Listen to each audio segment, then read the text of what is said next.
Poets, says W.G. Hoskins, make the best topographers. Now, I'm far from a poet, but I do love words, and you might even call me a storyteller. And when I look ahead on the road, I see on the horizon mountains and valleys, the likes of which we have not yet seen. Because I'm Rav Mike Foyer, and this is the Jewish Story. Prologue to Season 3, the questions that drive the Jewish story post-1948.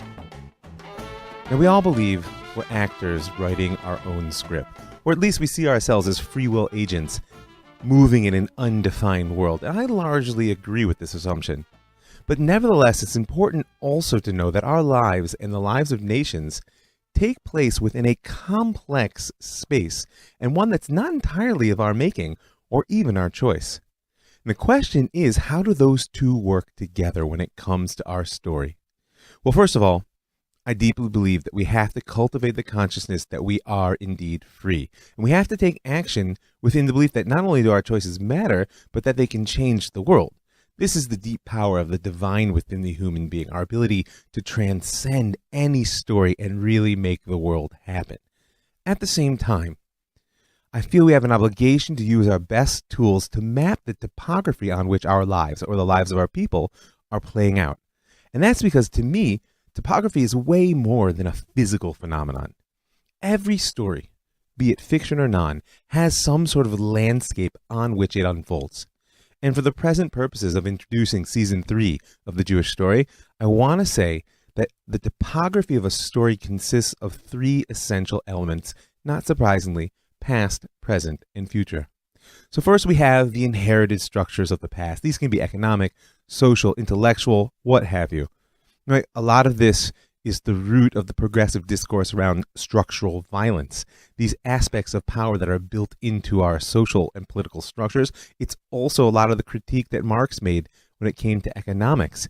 And of course, this is the problem of cognitive limitations. We don't just inherit what we know from the past, we inherit how we know, and it always begs the question of whether there isn't a world waiting right at the edge of our consciousness that we simply haven't learned to see. So that's one part of the topography, and it's an important one, these inherited structures of the past. Then, of course, there's the present landscape, rooted in the actual geography where our story takes place. Never undervalue the impact that place has on our experience, and that's why post-1948, with the birth of the nation-state in the land of Israel, our story is going to take some pretty wild turns that we haven't seen for quite some time. So there's that actual geography that makes up the present landscape, and then there are the driving questions, which give their energy to the issues of the day. That's a very big part of the present. And finally, last but certainly not least, there are the visions of the future, those dreams that guide and inspire our understanding not only of the past, but guiding our actions in the present. Now, obviously, all three of these things are bound up together. And in my eyes, at least, there's only ever really one topography on which a story unfolds. All the disputes and confusion we have are just the results of how well or poorly we map it. And that's what I want to do going forward in the Jewish story, not just to tell the story in the sense of a linear tale through time, but begin to unearth the topography on which it's taking place in order to give us a deeper appreciation and to empower us to make it go where we think it ought. So in terms of the past, we've been engaged with that for some time, and I have no intention of stopping in Season 3. Don't worry. I do believe that the pace of my linear presentation of history is going to have to slow down. There's a lot of research to be done, but God willing, that's only going to allow the content to deepen. And I want to make a call right now, actually. Send me your questions. Please send me your thoughts on what you think matters. Tell me what you want to know. I can't make any promises, but if you don't ask, you probably won't hear it. So like I said, we've done a lot of mapping of the inherited structures of our past over the last 2 years, and therefore I think we have a reasonable grasp of the past topography on which the coming season is going to take place. And of course, I think I've made it pretty clear that I'm always ready to talk about the future. If you know me well, the Messiah is right around the corner. And if the Messianic theme ran as a current through Season 2, at this point in Season 3, it's going to need to be an ongoing discussion. And as part of that, I plan on seeking out people to help them share their visions with you and I, their visions of the future. And I think it's a critical part of what we're doing. So send me your thoughts there as well. Who do I need to speak to who's out there right now propagating some vision of Am Yisrael that's critical to the Jewish story? Let me know, because I certainly don't know everybody. So that's the past and the future, two critical elements of the ground for any good story. But right now, I want to talk about the questions that I feel driving the present. Because even though this is the prologue to another season about the past, God willing, it's going to be devoted to the years 1948 to 1967, every story, of course, is told in the present. And I have a sense that there are certain questions which are really present for Am Yisrael right now that can serve as an important frame for understanding the post-1948 phase of the Jewish story. Now, we can't possibly ask every question, nor do I pretend to know what all the important ones are. But ahead is a bit of a mapping of some critical issues, some critical questions, and I want to offer it to you within three dimensions of relationship. The first one is Am Ba'artso, a people in its land. There's a whole new world, or at least an old new world, as they say, that's born into our story with the return of Am Yisrael to an embodied existence in the land of Israel. And there will be very particular questions that emerge from that. The second dimension within which I want to consider our questions, this topography, is the Jewish people in diaspora, people as a whole who aren't bound by the land. And the third piece, oldie but goodie, which has caused no bit of excitement in our story up to now, is the relationship of Israel among the nations. And since that one is kind of always on my mind, maybe we should start there. As I see it, the central question between Israel and the nations at this stage of our story is, did Zionism succeed in solving the Jewish problem or not? Does the recreation of Israel as a member of the polity of nations, so neatly defined by the UN in the 40s, reconcile this very old and problematic relationship? Now remember, the question of how Israel fits in among the nations was not posed by 19th century European emancipation. It's been there since our inception as a people. It's bound up with the Exodus from Egypt and the Torah at Sinai. And we've been following it in the Jewish story since the last national phase of the Second Temple period. I'm sure you remember, but just make a moment to recall the 3 Roman Jewish wars which it took to establish that the Judeans were the indigestible element of the Roman Empire, unwilling to bow completely to foreign rule. This is what I've been calling the spirit of the Maccabees, that somewhat wild and powerful notion that sovereignty over particular geography is necessary to fulfill our destiny. Now, the Romans temporarily broke the back of that idea, and they succeeded in uprooting us from our land, effectively finishing the job of transforming the Judean into the Jew. But even once that landed national element was erased from our story, the problem of Israel amongst the nations did not go away. When Christianity inherited the Roman Empire, the Jews simply morphed from the indigestible element of empire into the obstinate refuser of Christian salvation. And through this transformation, the mutual national antagonism that existed between Israel and the nations as really an embodied landed form was now cemented into place by religion, making the inability of Israel to fit the world structure a theological problem and therefore transnational. There are, after all, no borders to religious hatred. And there's been a lot of water under the bridge in our story since the rise of Christianity, and we've seen that there are major elements of the Jewish story that lie entirely out of its context. Nevertheless, when we have to think about the rise of the state in 48, we have to think about the origins of Zionism in Europe. And therefore, if we scroll forward from Christianity, we'll find that the question of Israel's right posture amongst the nations arises once again in modern Europe as the Jewish problem. No, it first comes up as kind of a universal moral problem within the context of the progressive secularization of European intellectual culture. Basically, what happened is that the Christian intellects used to ask, does the Jew have a right to salvation? And now the secular intellects will ask, is the Jew a human like any other? And that moral question will become a political one with the spread of the citizenship model throughout Europe in modernity and the subsequent rise of the issue of Jewish emancipation. You know the story. If not, go back and listen to season 2. No matter how you look at it, by the end of the 19th century, we're going to find racial anti-Semitism indeed asserting, no, the Jew is not really human, and political anti-Semitism saying, whether he's human or not, he's not welcome as a citizen. And so we'll find that from indigestible element of the Roman Empire to obstinate refuser of Christian salvation, the Jew has become the alien other of modern society. And we know how that phase ends. It isn't pretty. So that's my question right now. Zionism harnessed the momentum of nationalism, the freedom of secular culture, and the idealism of progressive thought in order to do the seemingly impossible. And in 1948, the Third Jewish Commonwealth was born. I'm there right now. But did it solve the Jewish problem? And furthermore, keep in mind, however you answer that question, your response will say volumes about what you believe the question really was to begin with. What do I mean? Well, on some level, we've charted out a story in which our very existence is the cause of the problem between Israel and the nations. I mean, indigestible, obstinate, alien, those aren't about our actions, they're about our essence. And if that's the case, then the Zionist dream of becoming a nation like every other is kind of doomed from the outset. But I'm convinced that Israel's posture amongst the nations is not solely defined simply by who we are, but it's also a product of what we do. So going forward, as we chart the relationship between Israel and the nations in the coming season, I do want to keep an eye on that classic formulation of the Jewish question.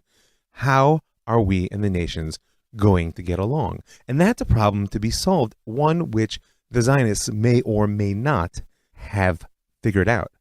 But I also want to keep in mind a different angle on the Jewish question, which is, what's the purpose of our relationship with the nations?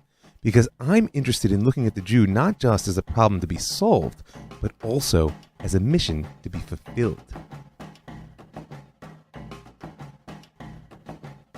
So the next dimension that we have to consider is Israel in exile. Now, I know that exile has become a bit of a dirty word in our day. So in order to address it, we just have to remember that being in exile is not simply a geographic phenomenon. At its heart, it's really an inner state defined by the sense that I belong elsewhere.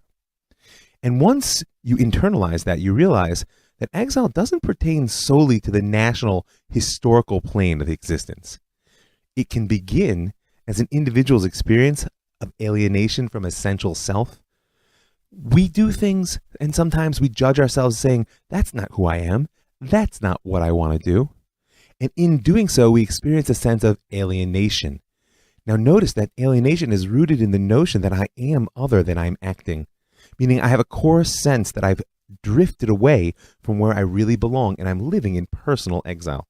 If I didn't feel that way, then I would just call it growth. There are plenty of things that I never did before that once I do them, they become part of who I am. But so long as I feel I've moved away from some essential self and I experience that as alienation, this also is exile. Exile can also be on a much bigger scale. It can be that deep existential longing that all creation must unite with Source, that will give truth to that beautiful notion of ein od milvado, that there is no other. But that's a discussion on a pay grade slightly above mine. For our purposes, even on the national historical plane, as it's generally understood, meaning a people driven from their land, exile still depends on the belief that I ought to be elsewhere. I mean, take the Turks, for instance. They don't see themselves as in exile from Central Asia. That's because they left there and now they live in Turkey. It's strange that they found a country to match their name, right? Waka waka. But you get my point, is that if one leaves and finds home where they are, then they're no longer in exile. And that's why I can tell you today that many of my American students are no longer in exile. They've come to Israel to learn, but they don't feel that America is a foreign country. Even the softened notion of diaspora, meaning that they live at the edge of a people whose center is somewhere other than where they live, speaks to them less and less.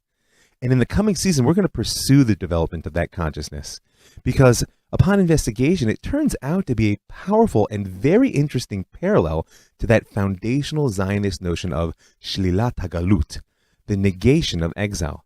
Because the Zionists thought they would have to get rid of exile in the simplest sense and go back to the land of Israel. but there's always been a redemptive stream, at least since modernity, within the Jewish people that has seen the negation of exile as getting rid of that sense that we belong somewhere else. Okay, but for now, I'm just framing the key questions. And in this dimension of the relationship between the Jews of the land and the Jews of the world, I'll put the question like this. What does it mean to be a Jew once you can also be an Israeli? And I see this as an essential element in the topography of our story because it will push us to look past the simply social and political layers of the relationship between Israeli and diaspora Jewry toward questions of essence. What does it actually mean to be a Jew right now? To be an Israeli? One, the other, both? And there's a lot to be explored here. Doing so is going to be part of my personal mission to push us away from a discourse of technical power, which centers around that question, who is a Jew, and closer to a more essential discussion of mission, what is a Jew? So that's the first question that I see in this dimension of diaspora and Israeli Jewry. But there's a second critical question that I want to raise specifically from the perspective of non-Israeli Jewry. And that is, what does healing from the Holocaust look like in the diaspora? You know, there's a phenomenon that I like to think of as historical mastication. I know it's an awkward word, but it still appeals to me. And it's how we digest the things that history serves up to us as we travel along the way. I'm sure you have a sense that this is not a simple question because obviously some things slide naturally down the gullet, others make us gag, and some are simply too big to swallow. And this isn't just a historical question. I can tell you from years of spiritual counseling work that for the individual, the steps of A, not choking on what life hands you, B, getting your teeth around whatever it is, and then C, D, E, chew, swallow, digest, are a lifetime of work. And therefore, the Jewish story tells me that on the national scale, it's not going to be a lifetime of work, but a work of generations. After all, we've been digesting the slavery in Egypt for 3,000 plus years, and apparently will go on doing so until that great day that Jeremiah predicted, let it be soon, let it be now. But when it shall be no more said, as the Lord lives who brought the Israelites out of the land of Egypt, but rather as the Lord lives who brought the Israelites out of the northland and out of all the lands to which he had banished them. So I can tell from this that the process of digesting the events of the first half of the 20th century is going to be prolonged. And for our present purposes, the question of how we didn't choke on the Holocaust or the task of birthing the state will be a major driver for our story ahead. And of course, digesting the Holocaust and the state will look very different in America than it does in Israel, despite the shared elements of the experience there. The lessons that we extract from both and the methods that we use to bind their wounds, conscious or not, are going to be a major divider and uniter within the Israeli diaspora relationship.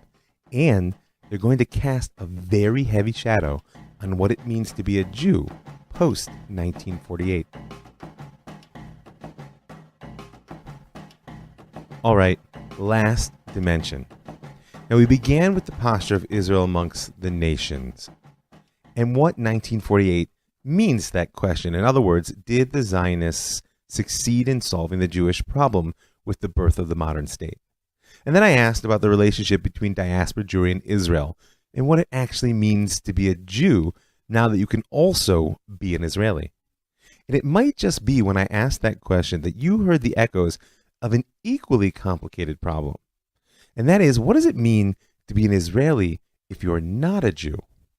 This is a question that grows more pressing every day here in our fair country. And it's part of a much larger issue that's going to underlie the whole season going forward. We could take it in any number of directions. But the reality of a non-Jewish Israeli raises the whole question of the relationship between Torah, Am Yisrael, the land of Israel, and the civil state. One simple but painful example, just imagine the young Russian combat soldier who dies, God forbid, defending not just the state of Israel, but really the people of Israel. Now, according to the classic halachic Jewish legal definitions, it happens to be that this young Russian soldier, whose mother is not Jewish, is not considered Jewish himself. But from the perspective of the people, of the nation, and even, I would argue, from the narrative, this person is certainly a central part of the Jewish story.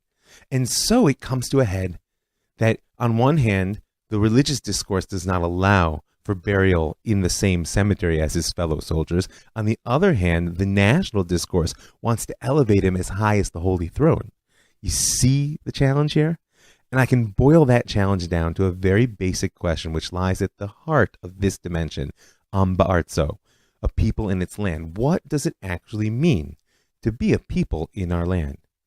And this is going to be a big thread for us. There's a few pieces that are worth contemplating in that light. First of all, we've got to look for the creativity.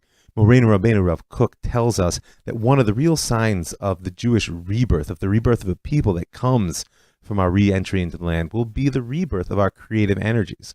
Jewish music, Jewish literature, the access to the holy creativity that can give new forms to divine presence through our actions. And I'm going to look out for those elements of the story as well. Once again, shoot me your thoughts. I'm happy to speak to almost anyone.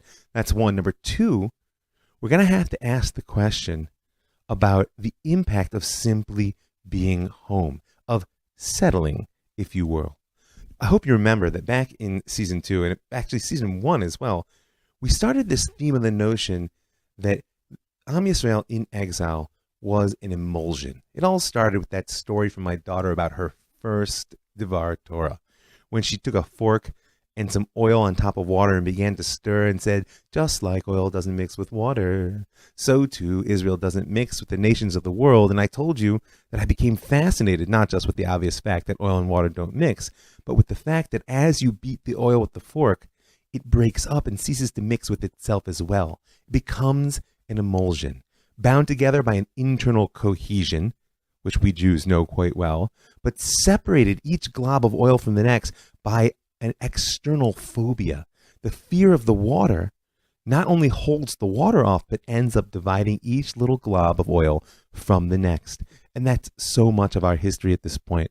We've been so broken into subsets of Jews over the course of 2,000 years of exile that coming back to our land, we hardly look like, speak like, or even think like one another. And not the only, but one of the only solutions to an emulsion is to simply let it settle. You got to wonder what Am Yisrael will look like 300 years from now, having finally found peace in our land. That's an important one. But really, what I'm super excited to finally focus on in the coming season is the second half of a phrase that has followed us from the very beginning of our story. Because of our sins, we were exiled from our land. We've looked at this idea. It's, of course, a phrase that's built into our liturgy in the additional prayer of the festival services. We've looked at it as an expression of a maintenance of historical agency. Because if we were driven from our lands because of our sins, well, then we'll get back there because of our mitzvot, because of our merits. It's a way in which our sages taught us to maintain historical agency, even when all the classic structures, a land, a government, a military, an economy, had been taken away from us. Nevertheless, we were not just a chip tossed by the sea of other people's experience, but were able to guide ourselves gradually through the darkness of exile on home. Well, that was the ideal of that phrase. But we've seen how, as time passed, and the darkness of exile not only lengthened but deepened, that the understanding of that phrase morphed. First, from the notion of historical agency into a sense of intergenerational guilt. I mean, because our sins, we were exiled from the land. Which sins were those? It seems like we're playing out somebody else's story here. And that itself somewhat quickly became the source of what I would call a historical existential resentment. I mean, it's pretty easy to picture the average Zionist responding to that line, because of our sins, we were exiled from our land, with the angry challenge that Ezekiel records. Avot yochlu boser v'shinei abanim tikhana? What? The parents ate sour grapes and their children's teeth should hurt? I know he probably didn't say it with the Yiddish accent, but for now, with at least the reality of the physical exile coming to an end, I mean, after all, if you want to come home, you could just get on an airplane. We can finally engage the second half of that liturgical line, right? It's not just mipnei chatenu galinu me'artzenu. It's also nirachachnu me'al admatenu. We were literally distanced, or I would say estranged from our soil. And that's what I see to be the task really lying ahead. What does Am Yisrael look like when we're planted firmly in our land? To me, I feel like we could tell the story of the last 2,000 years of exile as a continual planting and replanting of the Torah. It's almost as if the Torah itself is a seed, and wherever you plant it, poof, Am Yisrael springs up.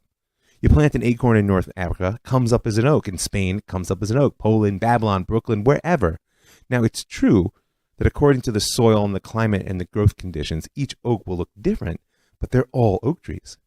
So we might think that what we'll get here in Israel is just a more robust oak, a tree at last planted in its native soil.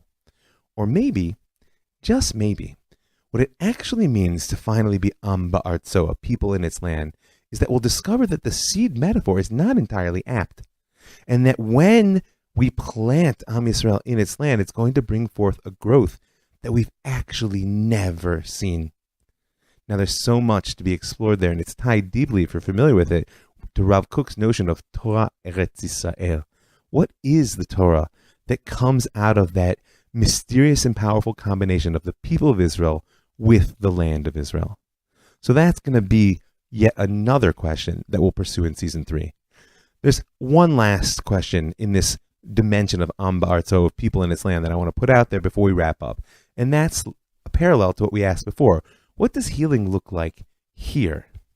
Now, the relationship between the state of Israel and the Shoah has a lot of layers, and we'll explore many of them. But for now, it's important to me to put my finger on the fact that, in a certain sense, these two events have served one another. It may sound uncomfortable, but it's true nonetheless, because the confidence and really euphoria of the return and the victory bound up with it has been a major element that's helped us swallow the ashes that threatened to choke us from Auschwitz. And of course, the shadow of death that the camps left on our hearts and minds has been a very significant motivator in the 70-year war we've fought since then. But what I want to know is, what does healing look like when we're finally a people in our land? Healing from the camps, healing from the battlefield, healing from 2,000 years of wandering. So we have to keep our eye out to see if that healing is happening at all, and if so, what exactly we can do to help make it progress. So here we have it, a bit of the topography underlying the Jewish story ahead, in the form of the questions that arise out of these three dimensions. First, Israel's place amongst the nation. Did the victory of the political Zionism solve the Jewish problem, or are we at just a new step from the indigestible to the obstinate to the alien to who knows? Now, there's also that next question, which is Israel in diaspora. What does it mean to be a Jew when you can also be an Israeli, and in particular, when you choose not to? And then we have Am Ba'artso, the people in its land, the precious gift that we've received in our time to be among the first generations to be even able to ask the question in the last 2,000 years. What does it mean to be a people in our land? And for me, like I said, through all of these dimensions, underneath all of these questions, lies the theme of healing. And I hope you know by now that this is really what I'm after.